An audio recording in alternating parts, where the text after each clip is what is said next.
雑談です。富士そばです。はらせんということで始まりましたはらせんラジオ、陣内智則の面白い方原田専門家でございます。この番組は日々私が見ちゃったもの、聞いちゃったもの、食べちゃったもの、飲んじゃったもの、そして言っちゃいけないことなんかを話しております。ぜひチャンネル登録と高評価よろしくお願いしますということで、何かホワイトノイズがひどいんだが、私だけ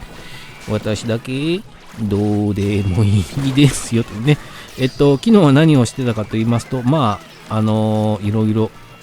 作業を進めておりました。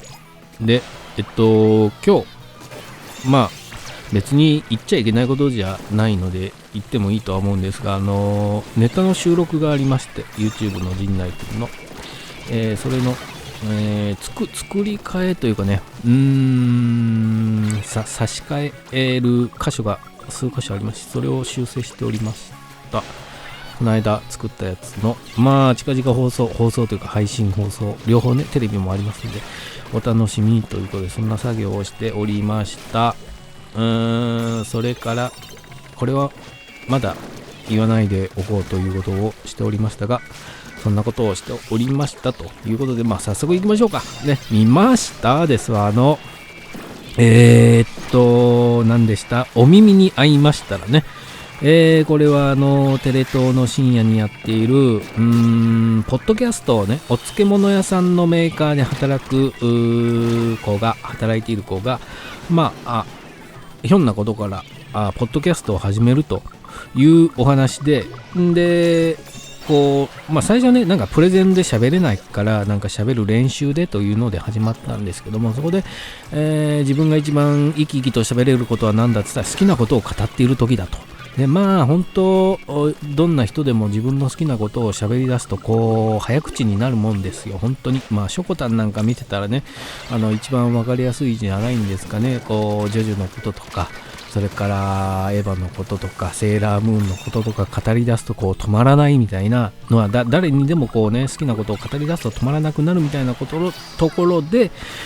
この主人公の何さんでした？高村美園さんね、伊藤まりかさんですね、が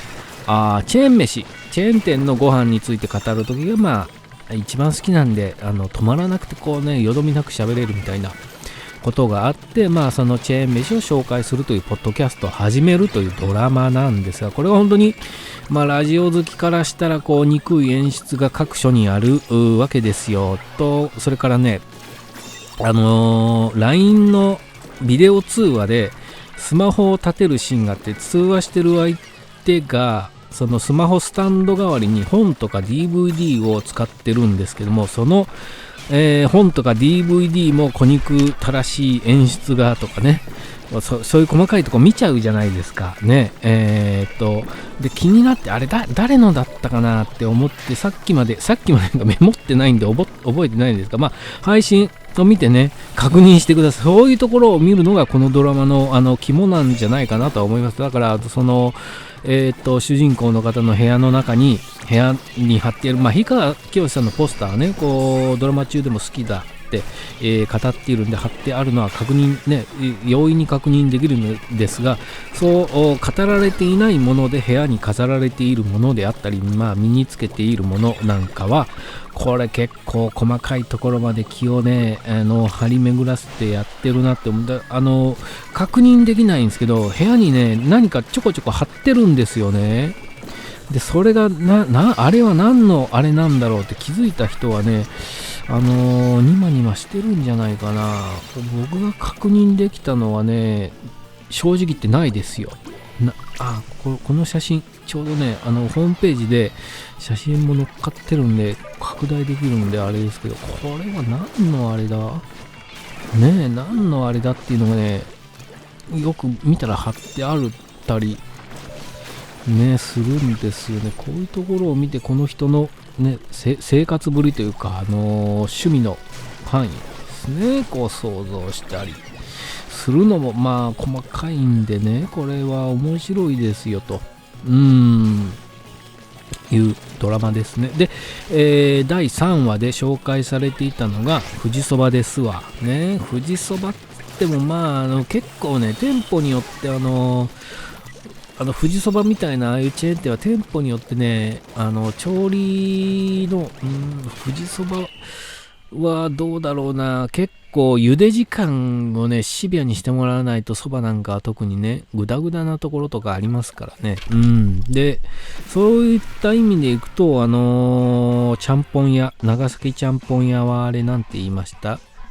あるでしょ、長崎ちゃんぽん屋のチェーン店のあれはね、もうほんと機械に任せて調理をね、どんな人がやってもあまり大差のない味になるように本当に機械任せてやってるんで、あっこは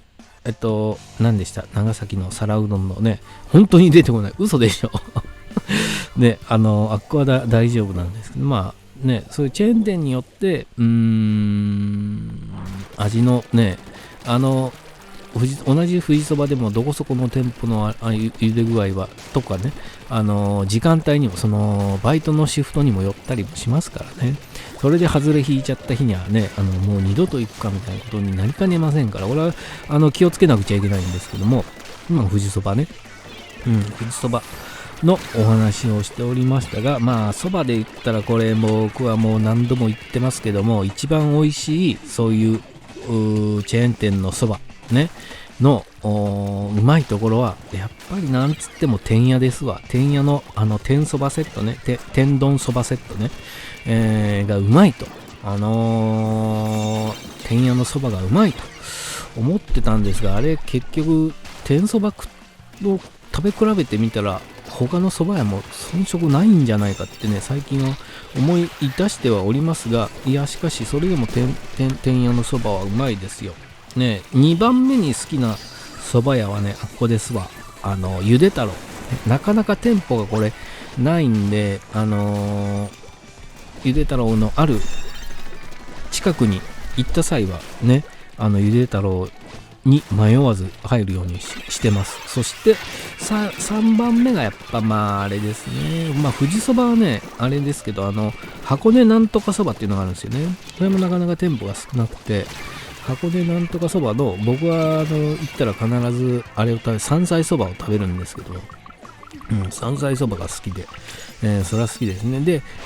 最終的にもうどこもね行くとこがないとか、もう考えるのもめんどくさいね。とにかくすぐに、行って食べたいってなった時の選択肢が富士そばなんですよね。だからそれはなんていうんですかね、間違いがないというか、間違いがあるんですけどないというかね、どこにでもあるから気軽にね、最終的なね困ったというかね、もう考えるのもめんどくさくなるじゃないですか。何に腹減ってってなった時に、最終的に、訪れるのが富士そばですが、本当にコロッケそばは発明ですよ、本当に。ね、天ぷらがいけるんだったらコロッケもいけるだろうっていう発想なのかもしれませんが、あれが本当に富士そばのコロッケの安物具合というか、あれがいいんですよね。なんてジャンク具合というかね、あれはちょっと恐ろしいですよね。みたいなことをこれも番組でも語られておりましたけどもね、本当に面白いね。でそう最後なんか踊ってるって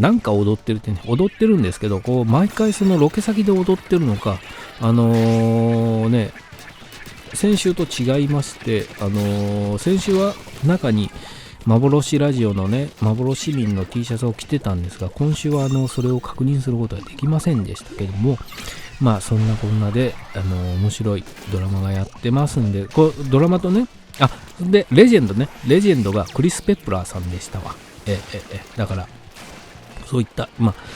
のドラマからそういったラジオにね、興味を持って聞くのもいいんじゃないかなとね。だからこのレジェンドにね、最終回ぐらい本当に高田文夫先生出てくんないかなってね、僕は密かに思ってるんですけども、あとはね、伊集院さんね、辺ね、どう積もれるのか積もれないのかね、その辺ね、だから今後のそのラジオレジェンドが誰が出て、大沢優里さんとかね、出てきたら面白いじゃないですかとか思いながら、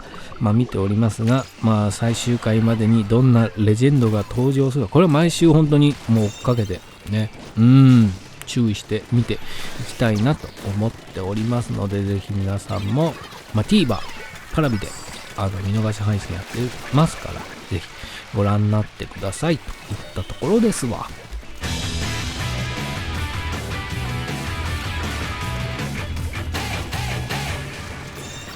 コント、ポッドキャストね、次に来るメディアはポッドキャストだ、ポッドキャストだとね言われて久しいね、そういうのがありますわ。言われて久しい、ね、あるじゃないですか。どんなこと芸人さんでもね、次ブレイクする芸人で、そのままね何年もなんていうんですか、冠というかあれをかぶったままっていうのがねありますけどもね、ポッドキャストはどうなんですかね。僕もこっそりやってるんですけど、そういういわゆるあるフォーマット、例えば、なんとかポッドキャストとかあるじゃないですか。Spotify でやってるとかなんとかでやってるみたいな、ああいうのでは一切なくてね、独自の自分のね借りてるサーバーでやってるもんで、誰がどう聞いてんのかもわからないっていう状態で勝手にやってるっていうね。Apple Music であれ聞けるんですよ、僕のアップルのやつ、アップルストアの何あれで原田専門家でやるとね、いくつか上げてるのがあって、あれ聞けるんですけどね、誰が聞いてんだっていうね、俺すら聞いていない。同じこと喋ってるね。そんなことやっておりましたといったところで、ちょうど時間となりましたね。ぜひチャンネル登録と高評価よろしくお願いします。ありがとうございました。